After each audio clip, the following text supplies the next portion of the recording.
Dear friends, this is one verse from the Gospel of Matthew, chapter 24, verse 36, except these last few letters over here. That's a next verse. And it is preserved, or this is a picture from Codex Sinaiticus, one of the oldest, if not the oldest surviving Greek Bible. It dates from the 4th century of Common Era.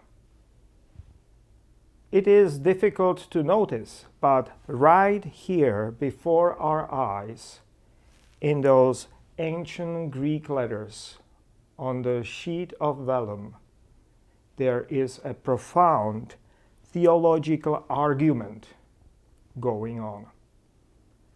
This verse is a part of the little synoptic apocalypse. It speaks about parousia, that is, coming of the Son of Man, which from early times was interpreted as second coming of Christ. The verse, as written by the scribe, reads, "About that day and hour, though no one knows, not even angels of heavens, nor the Son, only the Father alone." Well, that was a little too much for the next scribe, who read and probably corrected or felt need to correct this text. By that time, Son became omniscient, knowing everything. How could possibly the Son not know?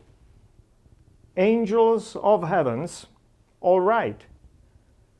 But the divine Son not knowing everything?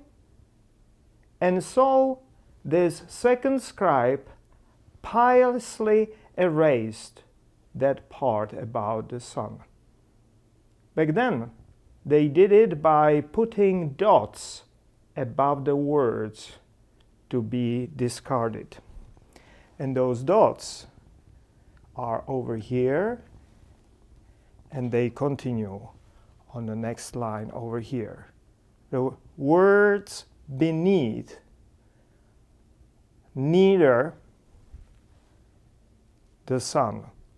These words were to be deleted. Thankfully, there was the third scribe, third hand, who knew better. And they went back and physically scratched those dots. That's one of the reasons why those dots are not that visible. They scratched them out, probably with a penknife or some sharp object. You can do it from vellum. They scratched those dots away from it.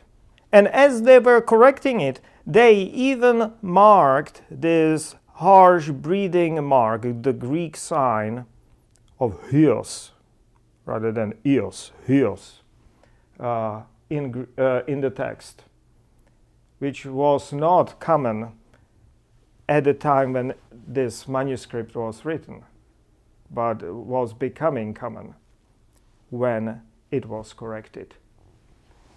This third person almost certainly knew that this was a departure from the later Christian orthodoxy, proper believing, teaching the theology. But this scribe was honest. Probably also knew grammar and logic better, because if only the Father knows alone, no one else can know, not even Son.